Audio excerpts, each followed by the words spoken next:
All right, and we are live in StreamYard. Go check Instagram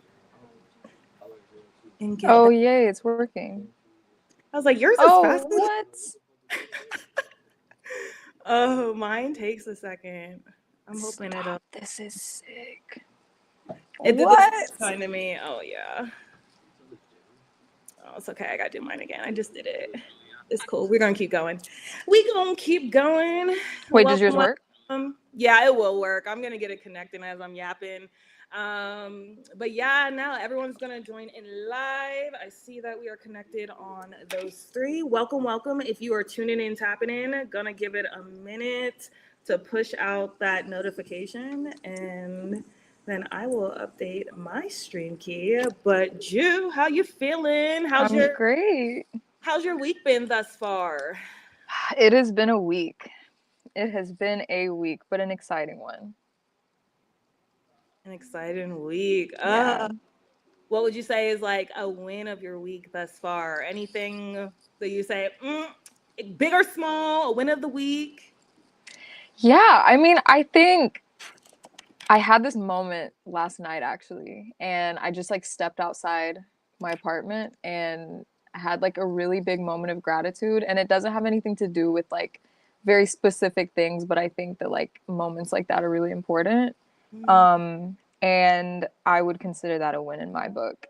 And I mean, on top of that too, I mean, like we have so many things that we're about to announce. I have so many things that I'm about to announce for like myself, and I think it's all wins. It's all wins. It's all wins. I love the note on gratitude. I say everyday gratitude is truly everything. And It is literally everything. there are so many beautiful things to be grateful for. And I know, especially, I always like, we know there's so much going on. I feel like we say that all the time. There's always Yeah. something going on. But when you can come back to gratitude, I just truly believe it centers everything. And now I'm just like, oh my goodness, I have so many blessings just overflowing. Seriously. Seriously. Like I have my basic needs taken care of. I have, like a roof over my head. I have food on my plate. And I think like on top of that too, I have so many of the things that I once dreamed about. And I'm doing a disservice to myself and to everybody that loves me by not being grateful and like God, so because Gratitude. it's like I asked for all of these things. I even asked for the problems that I have now. So how can I, sit here and be ungrateful or complain or anything? Because I dreamed of all of this. So Ooh, she's the dreams becoming reality, y'all. And that is a perfect segue to officially kick us off for season 2, episode 3 of Industry Trailblazer Chats with our featured trailblazer of the month, Juliana Miller. Y'all, I've been trying to get you locked in for a little bit, and I'm so happy that we were able to make it happen. Thank you for sharing time and space with us. thank you for having me. Yes, of course. If you are tuning in live, hello, hello. We are live streaming via a few different platforms. Hello on LinkedIn, Instagram, YouTube. Ju's Instagram's connected. So, hello, everyone tuning in from her side. If you have questions, comments, feedback, we love to hear it all. This is why we do it via live stream. You can leave comments in the comment section on the platform you are tuning in from. If you want to be more interactive with Ju and I during today's conversation, I would recommend going over to YouTube. We can actually pull comments up from YouTube, put them on the screen, questions, give y'all some love. And yeah, this is going to be so great. Industry Trailblazer Chats, just to kind of give some people some context, because I was like, Ju got people popping in. I know. Y'all probably will see or hear one of my dogs go off at some point. It is what it is. Usually I have nieces and nephews running around, so yeah, y'all won't get them today. But Industry Trailblazer Chat started as a last year, 2024. I was like, I want to push myself a little bit out of my comfort zone. I knew that I wanted to have deeper conversations with folks that I was inspired by or I saw doing really cool things out in the world. And I was like, you know what? I know all these amazing, what I say are trailblazers, visionaries, innovators, creators. I was like, I know so many of y'all. Why am I not having conversations and just making this a thing? So I was like, F the fear, do it anyway. I cannot consider myself a streamer. We're doing it every month. We are stepping outside comfort zones. I It's so mean, you're fun. streaming, so you are a streamer. I guess so. I gotta just claim it. Claim it. I gotta claim the title. But just a little bit about me for quick intros before I pass the mic to Ju to do the same. For those who are new here, my name is Jazz Jackson. I'm the founder, CEO of Unearthly Studios. We're a creative agency specializing in all things organic social, creative, brand strategy, experiential events, along with talent management for invite-only roster. So get a lot of questions about that. But yeah, I do wear multiple hats. Ju, I kind of, you get it. Wearing multiple hats within the music business, A&R. I also manage talent myself. And then building the foundation for UNE has been the labor of love over the past few years, but it's so great. I get blessed to create magic with artists, creatives, and what I say are visionary entrepreneurs. So I get to do things like coordinating music rollouts and bringing really cool, innovative strategies to life for different artists. It's a fun time and, you know, passionate about music, a fan of music. So all the passions are kind of coming together. And I feel like Ju, it's kind of come together for you the same, where you wear different hats, but you're creative yourself, you DJ. I'm gonna let you do your own intro, but yes, welcome, Ju. It's so great to have you on as our featured trailblazer this month. Thank you for having me. For those that don't know, I'm Juliana Miller. I am a artist manager, A&R, DJ, studio manager. Right now, I am managing the artist Kai Crusade. I am studio manager at Classick Studios, VP of A&R for Classicks Never Die, and DJ, also known as Soju. So Ju, quick snapshot. I love your DJ name so Thank much. you. Thank you. It took some time to get there. Like it was a lot of like I was like, do I just go by Juliana? And I started to do that at the very beginning when I first started playing sets outside. But nothing like really clicked until we were actually crazy story. Kai has this thing called Kai's Poetry Club. Kai's Poetry Club. KPC, and we were there, and it was like me and like 5 of my my colleagues, and we were just like throwing out ideas and soju. I think we were like all craving Korean barbecue, and I was like, oh, I could really go for some soju. And then I don't know, somebody was like, oh, that's soju, and then I'm like, wait, soju. See how it came together. Great minds. I love that. I love how like hearing the context behind like the names and how things come together. And yes, I'm so excited to learn more about your journey. As y'all could hear, Ju, you wear a lot of hats. You are making incredible impact. And I just say that because there's so many people within my community, like women in music, in all roles that are part of the insiders community. And I always encourage like especially women to dream bigger, and I don't believe that we need to box ourselves into just one role. Like you go beyond a title, and I just believe we can do everything. We might not be able to do all things all at the same time, but yeah, you can do whatever you want. And I just love that you're someone that is like I could tell you're a risk taker. You step up for the challenges. And my first question too, literally, is around kind of how everything to be along your journey. I know deep love, deep roots for music, a fan of music first, and similarly, I feel the same. And I feel like for most of the guests that I've had on, it goes way back, like childhood or teens, or just like, hey, maybe I wasn't an artist, but I did choir, or no, I just like going to concerts. So for you, when it came to music, was it something that, hey, I always knew I wanted to work in music, entertainment? Was it something like, I kind of found out there was this thing and I wanted to try it? Everyone kind of comes in a different entry point. So very curious of how the journey came to be for you. Crazy because all of the above. Music has literally been at the center of my life since I was in the womb, like quite literally in the womb. When my mom was pregnant with me, they would put headphones on her stomach, and wait, give me one. Sorry, do you mind? I'm sorry. They would literally put headphones on her stomach and play like classical music. And so it was literally since I was even born, like before I was even born.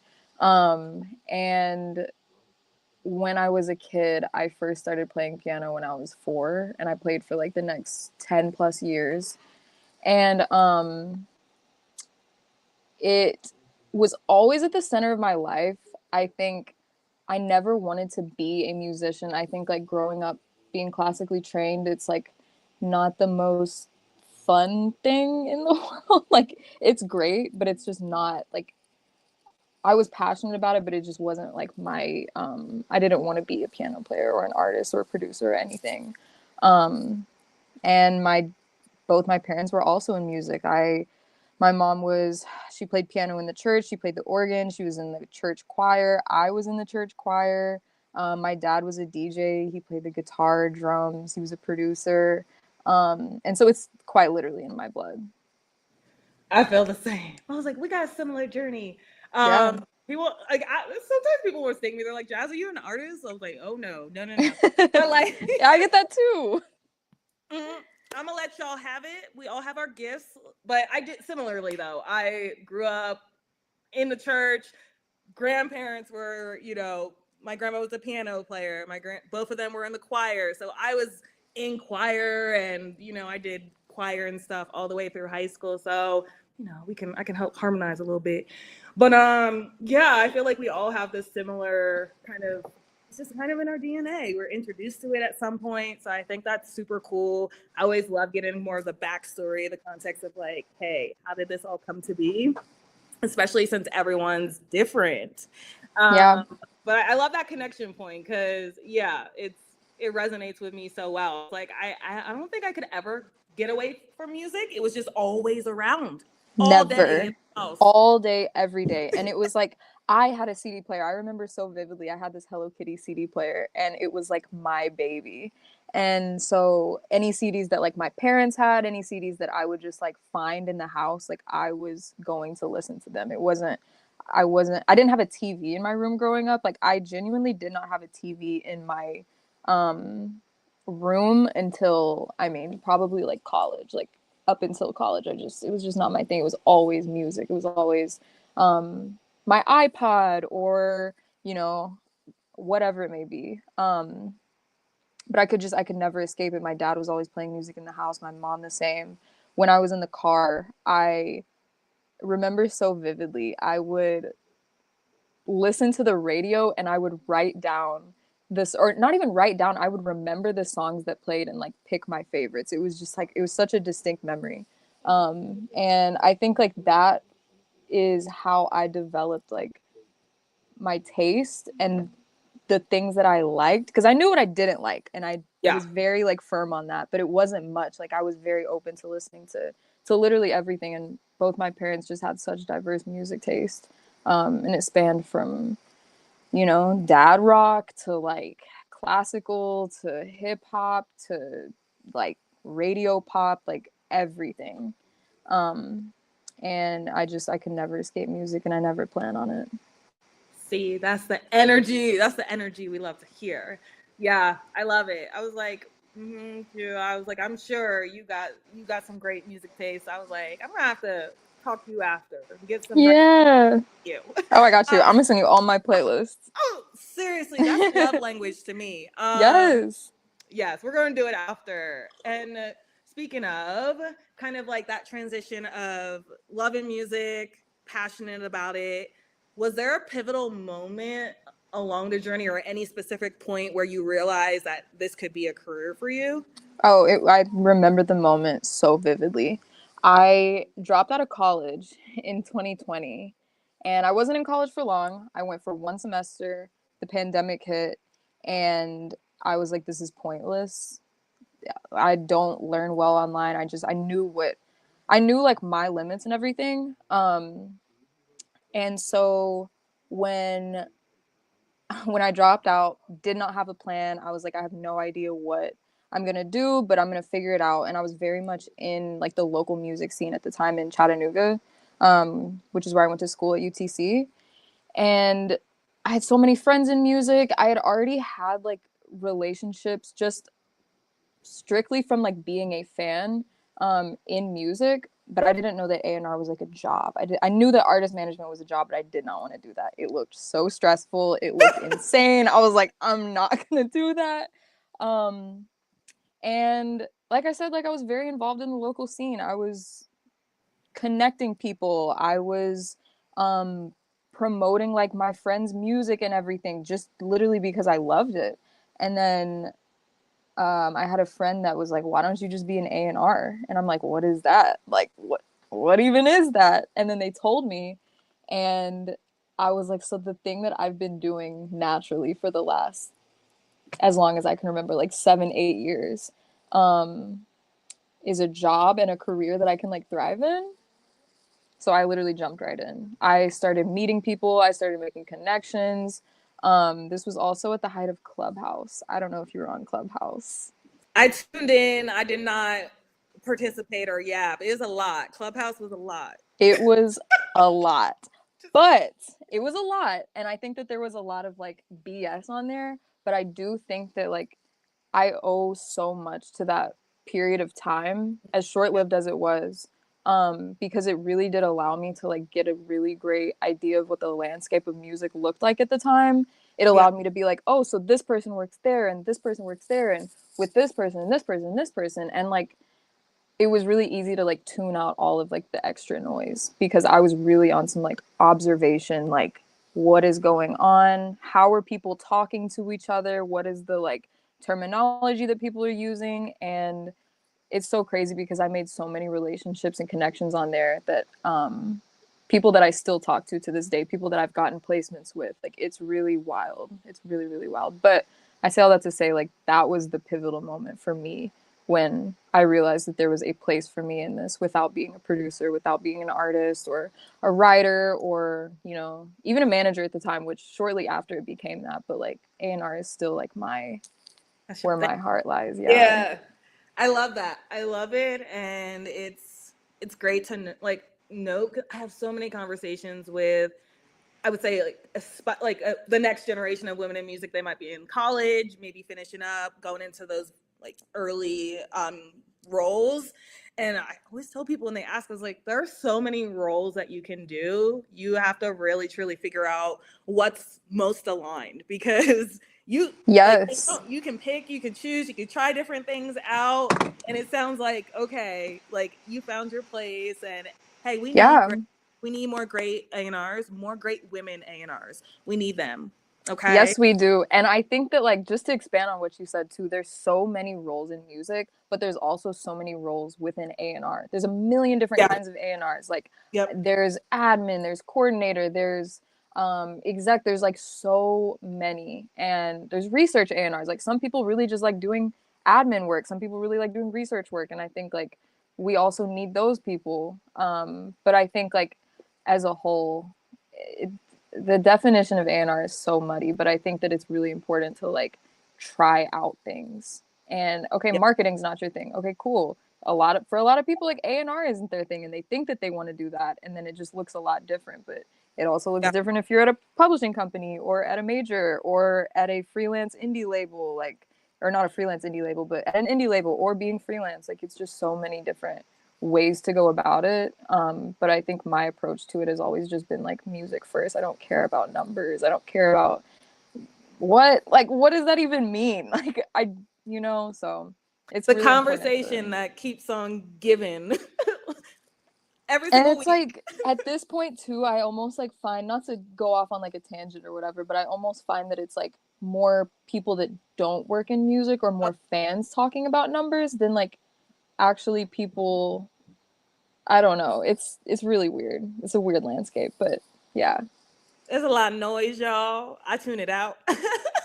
I was Oh like, yeah. paying no conversations I because see it, I giggle, and I scroll. that's me. That's how I live my life. Yes. Y'all want to know how to protect your peace? Giggle, like Okay. you said, laugh at it and scroll past it. That's Okay. you know what? We need to make that a shirt. Okay, I'm gonna make a note of that. Giggle I and come up with $1 skull. million ideas when I'm just like doing things. But so, Drew, with kind of A&R, knowing that's like, okay, that's your passion, and you're studio manager, artist manager. It's a lot like different hats, but like complementary skill sets. One complements the other. Ooh, like how, for in your perspective, how do these roles complement each other? And is there anything that you found that you've learned, gained that helps make you effective across all of them? Oh, I mean, literally everything. It's so interesting because playing so many different roles, I think teaches me how to speak so many different languages and so many different like dialects per se. Like I think that there's everything goes hand in hand, even down to just like the way that I move as a DJ. Management has taught me so much of like how to do business in entertainment or even just like locally in Chicago. And they very, very much go hand in hand. Like I don't even know where to begin. I think there's so many different things to do. And I think like management a lot of the times is just like management in itself is wearing a lot of different hats. Like that's a whole other umbrella in and of itself. Yeah. And I think there's so many different ways to do it. I know that's really general. I'm just like, it's a very yeah, I don't know. I guess I don't know how to put it in words really, but they very much go hand in hand. Like I think the most important thing is like learning how to build with artists and producers and creatives in music. And that's like a whole oh, thanks, Dad. That's like a whole other it's a whole language in itself. Um, and learning how to like be the translator between the artist or the creative to people that you're doing business with. Um, you really have to kind of be like the translator in between. Yeah, that makes so much sense. I feel I make that analogy of now. I feel like that when they say like you're a triple threat, but it's kind of like for me being on doing a lot of marketing and strategy work with artists, plus also working on the A&R and management side. Now I'm like, oh, I get it. Oh, I see how layered this is. Oh, when y'all say the trenches, I know exactly what you're talking about. So it's like one thing to just like wear a hat of like, here's everything you need to do for your rollout. It's a completely different when I'm like, oh no, I really understand it. Now, like even with my clients, like, a lot of our clients are artists or creators, whether they're DJs, photographers, producers.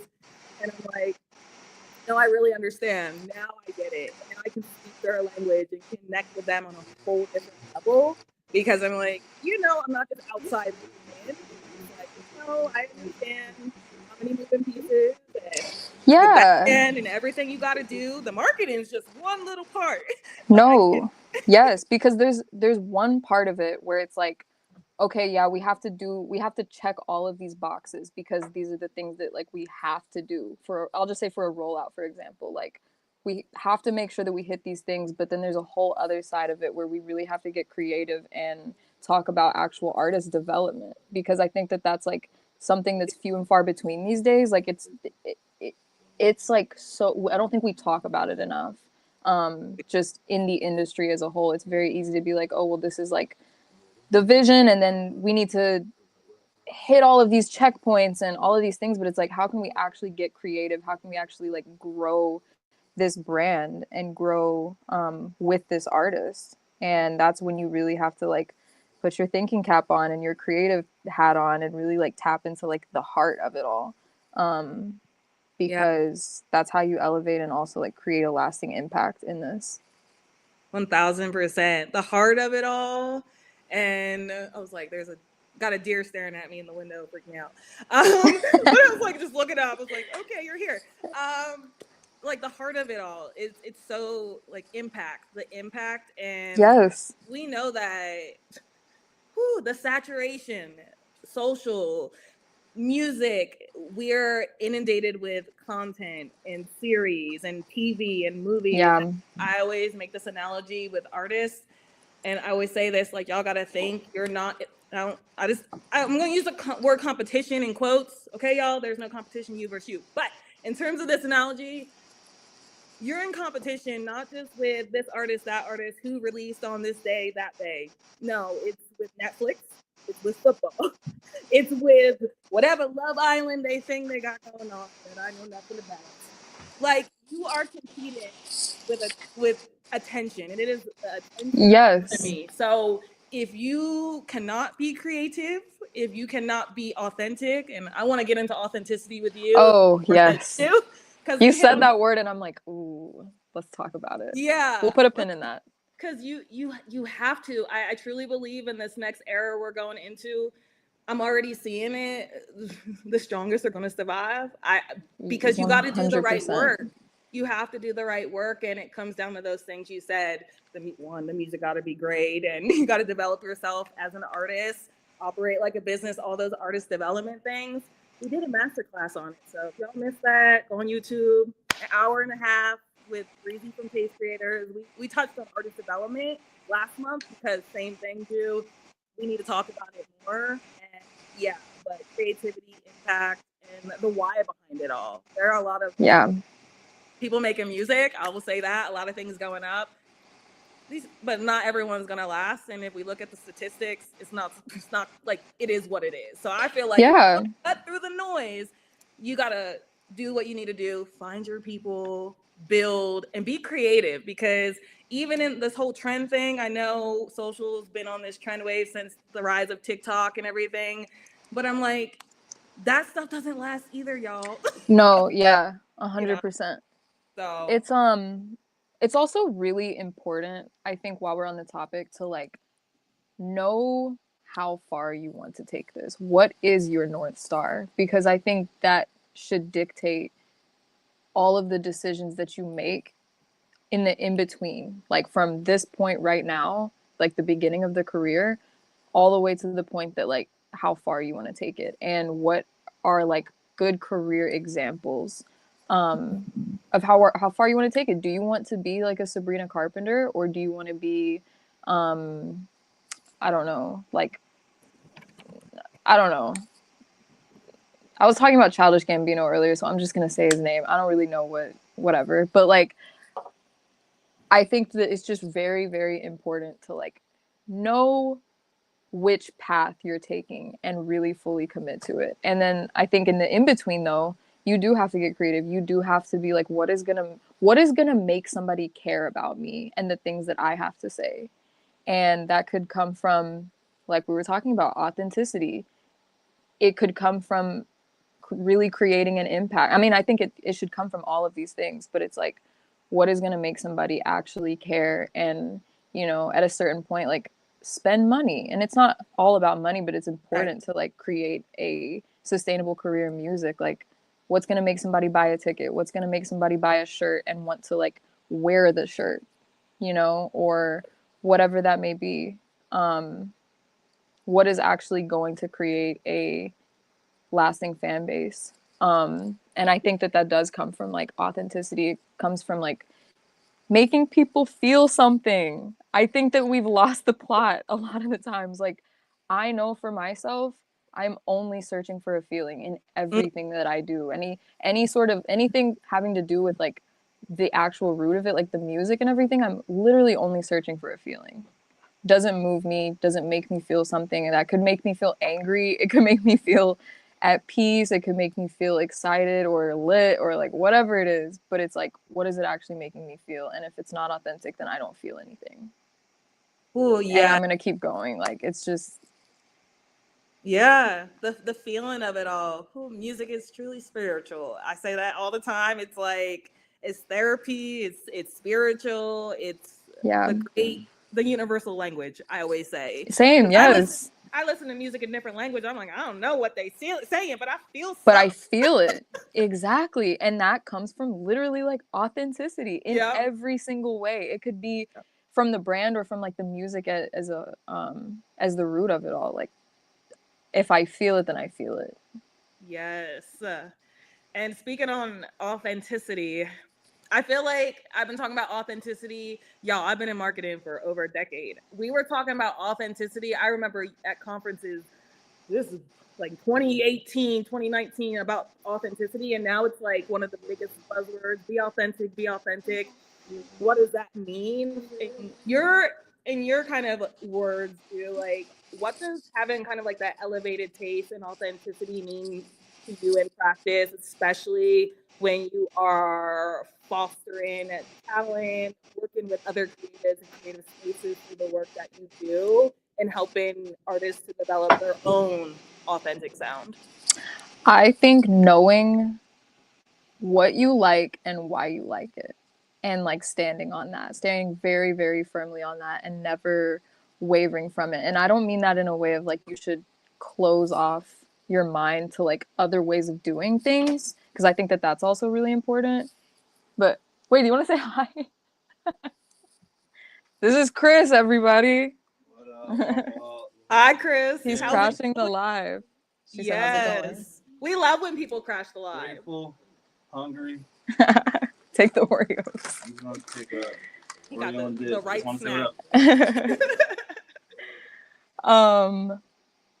No, yeah, I think like it's really important to know why you like things, and then also being like really open to different ways of doing things as well, because I think that that's where true collaboration comes in. Like I it literally takes a village. And I think when you bring a bunch of people together that have great taste and so many different perspectives, that's really when magic can happen. It's not guaranteed to happen, but you know, if the timing is right, if the stars are aligned, like that's really when things happen. And I think like that's the only thing that like not the only thing, but that's something that I keep in mind every single day, and with the people that I keep around me, is like, what are do all of these people have very unique perspectives? Because I know I do, I know the people that I keep around me do. And are they like actively expanding their palette? Are they actively expanding their taste and looking for new things to inspire them? Yeah. Yeah. All those things are so important. I feel like you're hitting on some really good stuff. This is not even an official masterclass, but you dropping gems. And authenticity, no, it's a big buzzword, everyone, but I truly believe you're going nowhere pretty fast without being your most authentic self. Because at some point, the mask comes off. At some point, the veil will slip every single time. And it's like I think I say this a lot in like my day-to-day, but it's like I can tell when somebody is playing a character, and I don't mean that in a way like that Tyler the creator plays characters. I think that that's something, regardless of what it looks like, it still feels authentic to him. It still feels like something that he is fully committing to. And I think that that's like that's actually true authenticity. Because and you can tell too that like he's fully educated, and like he knows exactly what he's doing and why he's doing it. And I think it's authenticity. Yes, it's authenticity and it's intention. So if I can feel the intention behind it, and they don't even have to spell it out for me, but it's just one of those things that like, you know, and I know as a consumer, like I think I step back a lot of the times and tap into like my consumer self, because at the root of it all, like I'm a consumer. I love music. I love consuming it. I love processing it. And so as much as I want to play this like A&R manager, all these other roles, like at the end of the day, I'm just like a person that likes cool things. and never lose that about you. Yeah. It's so beautiful, and we need more people in the music business with that intention, and you know, staying rooted in your own authenticity, especially as executives, music industry professionals. It is so easy to get swept up in this or that, or to say yes to this or no to that. Like, you know, you have to be authentic. And working with clients, we go back to authenticity all the time. If you are a client of ours, our questionnaires are detailed because we get to the No, I need to know who you are at your core, your soul, because Yeah. that's where the authenticity is going to come from. Like, who are you beyond the, you're a rapper, yes, but outside of this core, little tiny part of your identity that, you're so many other things. We got to dig deeper. Let's go some layers deeper. What else? Like, we want to go to 100%. the nitty gritty. And even when I'm developing strategy for campaigns, it's the same thing. I'm like, if it's a track, an EP, LP, I don't care. Every single track, what's the story? What's the theme? What's the narrative? What are we trying to tell? What emotion do we want the audience to feel, experience when they listen to this? What mood are they in? Y'all, it goes deep. But that's how deep it needs to go, because if you really want to Yes. stick out, if you want to be your most authentic self, and if you want to attract your tribe, I don't believe you go find fans. I believe you attract them. Yeah, I agree. I was like, Jude. No, I definitely just spilled the tea, but like Literally. not lit, but like actually lit. Girl, Oh, I'm passionate. That's why my cup has to be down when I'm talking, I'm because like, I'll start spilling tea everywhere. I've done it before, so oh it's my okay. God. We love it. But yeah, I get passionate about authenticity. Do Yeah. you have like, it's so important. And do you have like a story or a moment, like being like working in the A&R, or even with your artists, about fostering a really cool creative environment that transforms either a talent you've worked with, a project you worked on? Oh yeah. It was 2020. It was last year actually. 2024 when I was working with The Mind, and we made the project, his last project, Dancing While Crying in the Middle of Nowhere. It was one of the most like special creative environments that I've ever been a part of. I had the pleasure of executive producing it, and thankfully to Classick Studios, the building that I'm in right now, um, we we had the opportunity to do a lockout, and I think it was like 2 weeks straight where we were just making so much music, and I had the pleasure of bringing in the production for it. I brought in producers for it, and it was really really special. And I think that there was no limits to like what we could create, and the sounds were just like all over the place. And I think from that we got to collaborate. It was me, myself, The Mind, Chris, Classic, Elton Chung. Like we got to, and Alex Medine. Like we had like an amazing team. And we all made our own playlists of what the album was gonna sound like, and then we all came together and like literally just picked the best one and then changed things around, and it was really really cool. It just felt like we were all truly collaborating on something together, and the environment of Classick Studios provided that. I love that. That's so, see, those are some special moments, and I'm sure it just, that experience catapulted and went every which direction that's led you to where you are today. And yeah, I love hearing that. Like, the things you never know until you ask people the question. Like, Yeah, you got to do a lockout and really like lock in. it It's was like, like a full on lockout, like 24 yeah. hours. Like we would literally leave the studio and then come back the next morning. I remember too, it was like in, I think it was March or April. Um, and the weather, we had like 2 weeks of like the best weather in Chicago, like in the midst of it being like extremely cold. And so we had like the back door open. It was so magical. And so it was really really cool to work on that, and that was the second project that I executive produced. The one before that was Coffee Grounds by The Mind and Vu, and that was also a really cool experience because I was managing both of them at the time, and I got to yeah, so much creative freedom. I'm really really Oh, grateful for The Mind for giving me like that much creative input, and really trusting me with the sound and the direction of it, because I've never, up until that point, like I never had that before. I'm like, I love this story. That's so freaking cool. And like I said before earlier in the conversation, everyone kind of has these different stories about their own experiences, artists or creators they've gotten to work with. And I love it. And that creative freedom, I feel like, I'm sure you now have had, after that, had even more trust in yourself. And like, like everything that you brought to life for that. So congrats on that. You inspire me, Ju. I'm telling you. Oh, thanks. Like I'm dreaming bigger. I'm dreaming bigger. This is why we do this series. Okay. No, you're good. This is Kai, everybody. Oh yeah, we live now, Kai. You gotta come. Yeah, we live now. Wait, give me 1 second. I'm so sorry. Ju is coming back in just a second, y'all. If you have any questions for Ju, also we're gonna be doing a Q&A. So if you are live, tuned in, tapped in, and you have a question, it'll come in a little bit. But yes, this has been such a good conversation.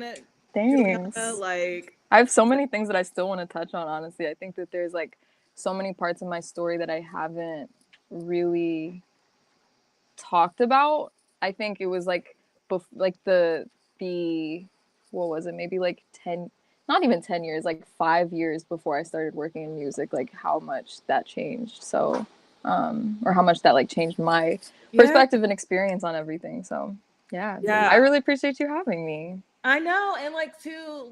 So I know you mentioned like your journey. Like you have done a lot in this span of time. I just want to like Pretty crazy. Can we I just gotta get flowers because thank you. The timeline that you're saying, I'm like, you've been putting in the right work and planting all the beautiful seeds, and it's so cool to see. I know managing artists, A&R, managing artists, are complementary skill sets. Can you share a little bit more, knowing that Kai made a little brief Pokemon appearance? Can you share a little bit more about how that relationship came to life? And then we'd love to hear a little bit about the tour experience that y'all both recently got to have. I feel like there might be some gems and some learnings from that experience, tour managing, doing all that type of stuff that you could share that I'm like, oh yeah, I'm sure you learned a lot. Just even just this year, everything that's been taken off, the momentum that's No, yeah. So I mean, I guess like a quick snapshot too. I've lived in Chicago for 4 years. I moved here July 2021. And I've been working with Kai for the last like 2+ years, I think. Crazy because the year that I moved here, I went to an open mic at this place. I don't think it's a place anymore, but Pilsen Art House. Shout out to Fortune House because they used to hold like the coolest event. I mean, they still do hold the coolest events, but like at Pilsen Art House, they had this open mic, and I saw Kai, and I was like, wait, oh, I didn't know if he left. I saw Kai, and I'm like, oh my god, like he's special. Out of everybody that was performing, I was like, he has the thing. And so yeah, it was very early on. I think like he had literally just started like recording music. He hadn't even put out his first project yet at that time. And we honestly just like stayed locked in. I was not doing management at that time. I was just trying to understand the landscape of what Chicago even looked like. And then it was, yeah, a little over 2 years ago we started working together, I think, something like that. And then I started managing him, and we just have like such a great working relationship that I'm so insanely grateful for, and friendship too. And it's just been like a journey, and I think that yeah, Kai's got it. Kai's definitely got it. And I think that this Europe tour was like, it was an experience. I learned so much that like I'm still to this day processing it. And that was like in May. So yeah, I mean, we played three festivals, 7 shows, I think. Like 5 headlining shows of those 7. And the way that they love music in Europe is nothing like I've ever seen before. Like, and people always said that too. Oh no, they love music out there. They show so much love, da da da da da. But like, it is completely different. They have nothing in the way of them showing love to music. I think the way that like London, for example, even treats the arts and music is just like so different from like North America and the US specifically. they just pour so much into it. And it's not even just like the actual city and the countries that pour into it. Like it's the everyday people. They show so much love and they really, really love Kai. Like they really, really love Kai. They knew his lyrics. They knew his ad libs. It was really, Okay. really wild. We were in places like Antwerp, Belgium. I didn't even know Antwerp was a place, and we're just there. And people know the words and they're just like completely fanning out. There are dads that miss their daughter's birthday parties to see Kai. Like it was really, really crazy. And people are just so passionate, and not only that, like yes, a lot of people knew him, but even the people that didn't were so locked in and tapped in, and they didn't know the words, but they were just here. There was no Yeah. phones there, and if it was literally to like search him up on Spotify, Instagram, whatever. Like it was very it was a just wild experience. But I think on top of that too, just like that was his first tour ever and his first time out of the country ever. Oh So my, like yeah, it was like a lot of firsts. what a beautiful experience. And it's just, I believe everything is like a signal, and you you won't get the opportunity. I don't believe in if you're not ready for it. And Right. y'all went there, showed out, and the catalyst of that experience for both of you, like you and your development as a professional, you know, with an executive within the business, and then Kai and his journey, artist development journey, that's huge. That's It some taught me shit. so much. It taught me so much about just like, I mean, like you have to, I mean, tour is already crazy, but I think tour overseas like really, really teaches you how to just like make quick Quick. decisions. Like because you genuinely do not have time. You're gonna miss a train, you're gonna miss a Yep. flight, you're gonna miss your car. It's people that don't speak the same language as you. You have to like be quick with the Google Translate. Like it really teaches you how to like be on your toes, which is like very exhausting also at the same time. But at the same time, like it is, I mean, the lessons that I learned were just like I said, I'm still processing them, but I think like it really does teach you how to just like lock in and operate on very little sleep. Very little to no sleep. Like we were sleeping on airport floors in the middle of Amsterdam. Like it People. was no, it was really like that. But like it Yeah. was the best experience. I think so many different cultures. Like I really we had off days where we were in Amsterdam, and there was this one off day that we had in Amsterdam, and we just all kind of like went our separate ways. We were all kind of like dealing with our own little things. And we didn't really have anything to do that day, so we just all kind of like split up. And you know, Amsterdam, everything is walkable. I didn't take a car. I didn't take Yep. any of that the whole time. So I just really got to explore and talk to people um, and just see what it was like. And it was one of the most eye-opening experiences of my entire life so far. And then yeah, we came back, hopped on tour with Saba for a few dates. Yeah, you're saying that. I love Yeah, and then Lala. I mean, it's really been like back to back to back, but I think doing an overseas tour first made that. everything else smooth sailing because it was like Right. we've Right. already done the hard part. Like anything in North America or like the US is like nothing. Like that's easy.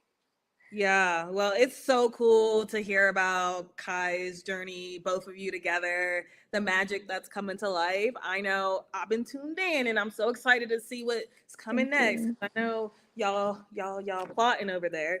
But no, I'm very excited for what's destined to come next. We got a couple of questions to wrap up today's conversation. I know women in music, I always got to give women in music their flowers. We are so underrepresented in this music business. This is a very male dominated industry to be in. And I feel, you know, I'm not too sure like how the rooms are, you know, where you are in Chicago, or, you know, male versus female. But I know in our community, like, we get it a lot where a lot of women, they might be the only woman in the space or in that creative space or in that room. How do you like your self advocate in these spaces, etc. For specifically women in music, what advice would you give to other aspiring women looking to kind of break into music business leadership in any role? Is there something that you would tell a younger version of you, or something you wish you would have known when you started? I think it is really, really, and I think that I've carried this sentiment for a while, like since the beginning. I think it's just starting to take shape now. It is so important to find a community that you trust, because and it's so much easier said than done, but it is a very male dominated space. I think even more so in Chicago than anywhere else, which is kind of crazy. I was gonna say, because I was like, I go to Chicago pretty often. I got family there, and I'm like, I'm not as tuned in as you by any means, but I was like, I feel like you're probably in rooms where you might be one of the only or one of the few. So. Always, like every single room. And I think more so specifically for like leadership roles, or on like the professional, like For sure. music business side.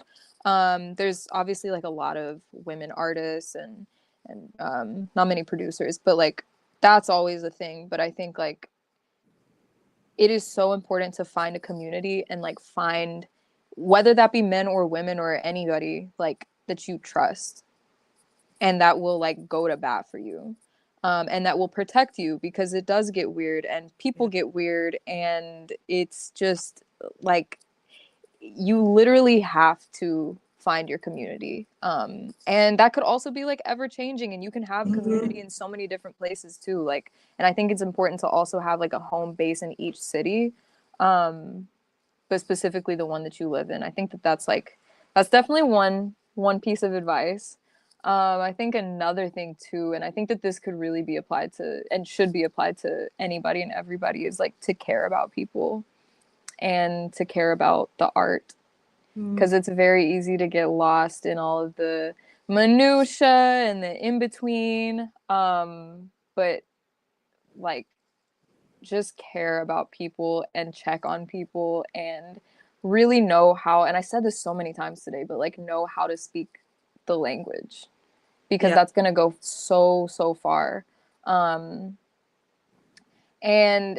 because we're all like crazy people for choosing to work in music. Like, do you know how insane you have to be to like wake up and choose this every day? And I mean crazy and insane in like the most positive way, like the best way.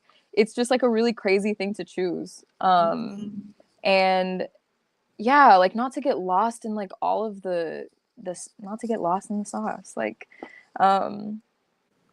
and I think it's important to like acknowledge that and know that everybody is also going through something. So like check on people and talk to people and be vulnerable. And I think that that's something that I'm trying to learn and apply for myself, like asking for help, and asking for help and just being vulnerable, like the thing that you're going through outside of just like the mentor figures that you have and everything. I think that's also really important, is to have mentors in so many different ways, like have multiple mentors. Yes, mentorship is lifelong. I'm a mentee, forever student. Always. Y'all, I got mentors that they don't know they my mentors, and then I got mentors I pay for, and then I got relationships that formed organically, but especially for women. I don't care, women, very much so. Whether you're in music or different field, like it's so crucial. The community piece you talked about, the mentorship piece, especially women, like women in music, like the stats show, there's a lot of reports on that. I ain't gonna get into it today, but like across all of these roles, we're in the single digits of numbers, of percentages. Right. And that community piece is gonna take you so far. I feel like too, there's so many of us in the business who don't live within these hubs of the Chicago, LA, New York, Atlanta, Nashville's of the world, and that virtual communities, those are just as important. They're out there. Find yours. If you need some help with that, let me know. I would love to point you in the right direction. It's changed my life. Like I was like, I tell people, I was like, I'm in the middle of nowhere in Nevada right now in the mountains, and I'm like, if I didn't have my virtual, even just like my virtual community, and then also knowing like, okay, if I go to Chicago, I know people, New York, 100%. like you mentioned those home bases. I'm like, oh, I know people all around the world in different cities. Like, but it's taking time, putting yourself out there is part of this process too, because yeah, you gotta get yourself in the right rooms with the right people, because something I've told a lot of women in music is that you don't want to be in every room. You're not supposed to No. be in every room. Okay, yes. I say that all the time too. I'm like, trust your instinct. You do not have to work with everybody. You do not have to be friends with everybody. And I think that that is something that is so important. And I think it's very easy for like people, young women that are just starting out, to be like, oh, well, so and so doesn't, you know, make me feel welcome, or so and so. And while those are valid, you also don't have to work with them. They are not the gatekeeper or the sayer of all things music. Like, you can create your own pathway. And I think that, like you said, it's very important to put yourself out there. It's very important to just talk to people and use your instinct, use your discernment, and like trust your gut instinct with things, because if something feels off, it's probably off. Probably off. It is probably off, and you do not have to be in that room. I have been in countless rooms where I'm like, I'm uncomfortable right now, and I can't really exactly tell why I'm uncomfortable, so I'm not gonna come back to that room. And that's okay, because I can keep it pushing over here and keep it pushing over here. And you literally just have to keep trying. You just have to keep trying and put yourself out there. It is, go outside, and it's scary, and post-pandemic it's weird, and I get it, but like, just talk to people, and you never know what you can learn. Like, and not even just talking to people to like get something out of them, like literally just talking to people to just have a conversation and be like, what do you like and why do you like it? And then that's what actually builds taste. Right. Yes. Yes. I know. I understand. There's something I was thinking about earlier before I get to my final question. It was just like, I don't care how much y'all normalize this being like industry, whatever, being transactional. I'm not about it. I believe in reciprocity. Yes. But Yeah. the whole onus of, okay, who do you know? Who are you in proximity to? What can you do for me? What can I take? How can you be convenient for me? How can I benefit? Like, all those things. I've dealt with all of that. And I like, y'all, you can see through it. You can sniff it out. It doesn't feel good when people just come to you like, hand out, like, be a human.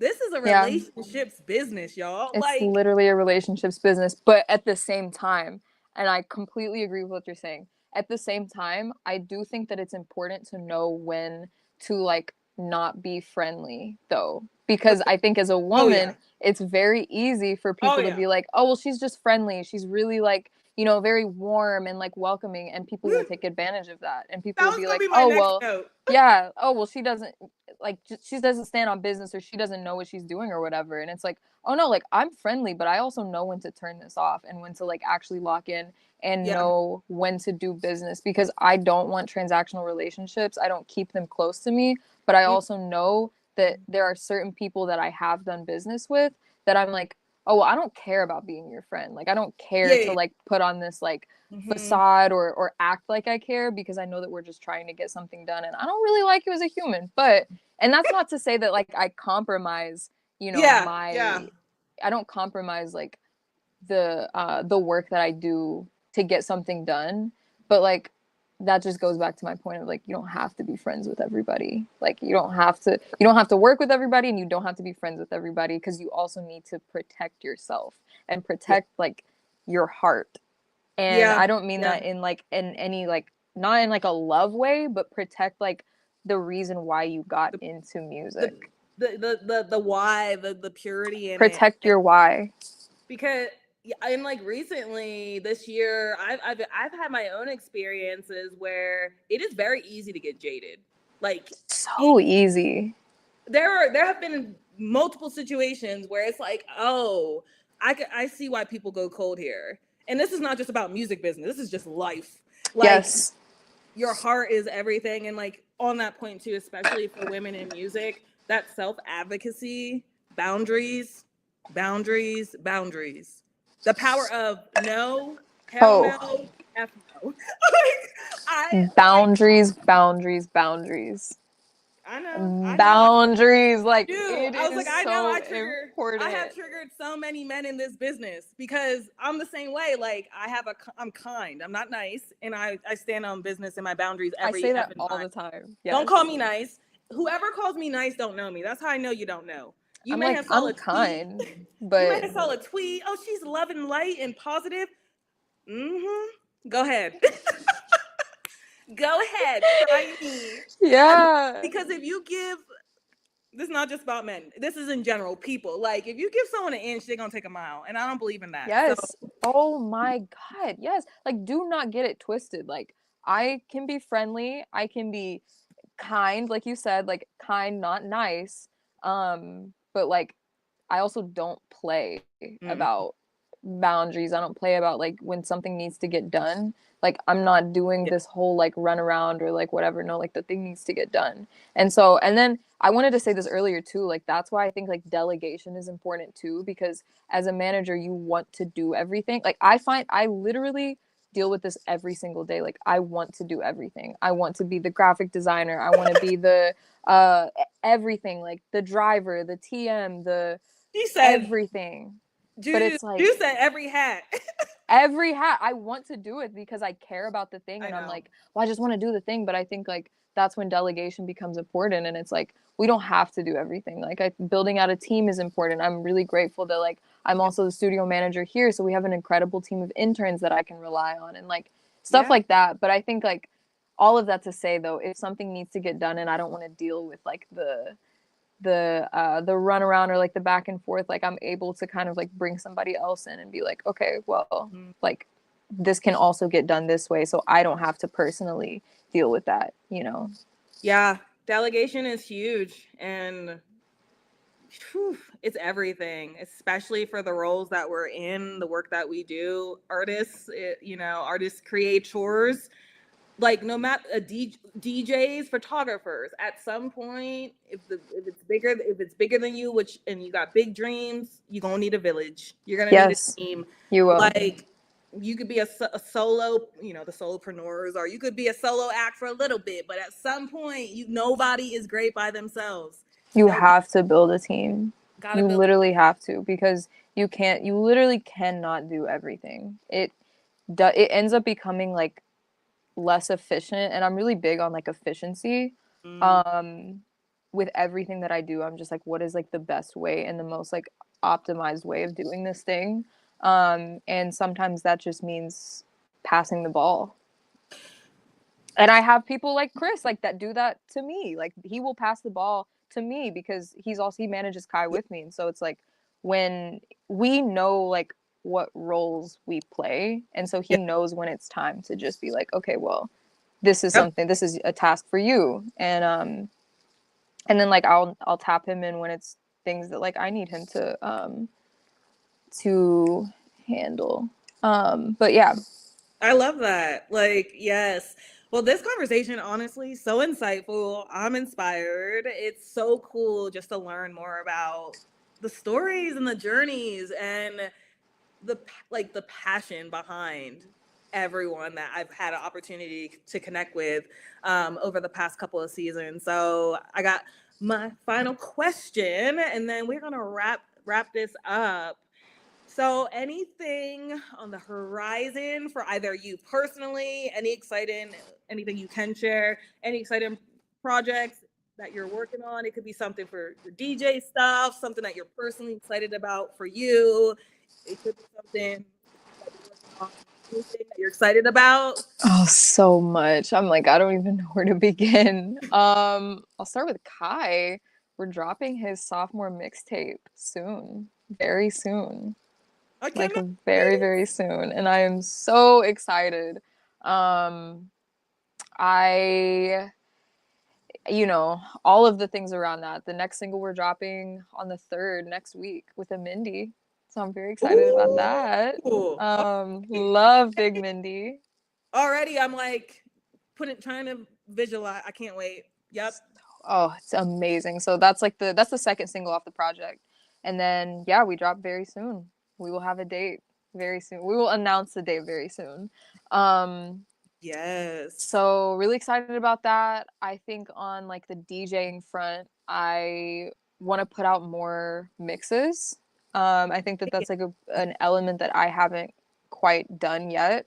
But I think that that's really going to grow like my online presence. I am announcing something really cool tomorrow Oh my when it goodness. comes to DJing.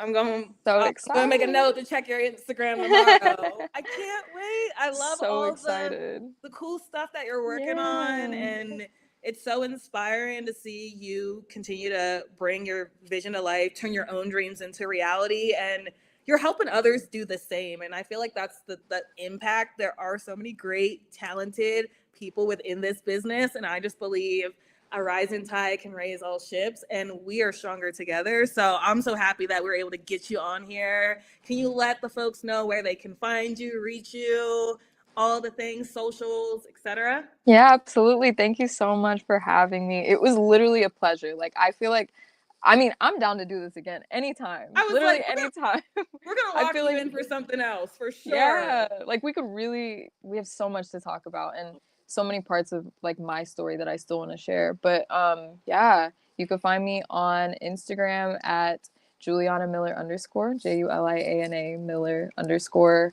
on Twitter, Juliana V Miller. TikTok. I don't know my TikTok actually, but it's something. I don't really make TikToks, but yeah, that's pretty much where you can find me. Yes. Well, this has been so great. I am just blown away by your journey, and Thank you you. inspire me to just keep doing my own thing. And like, just like so much of like your journey resonates with my own, and I'm just like, my eyes are peeled for everything that you are destined to do next. And if you tuned in live, stay with us through the whole time. It's so great to have everyone live. If you're catching the replay, I hope you enjoyed the conversation. Leave a like, comment, let us know your favorite gem insight.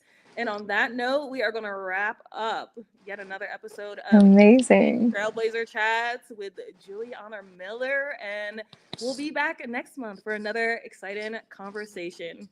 Bye, Thank you, everyone. Jazz. Thank you, everybody.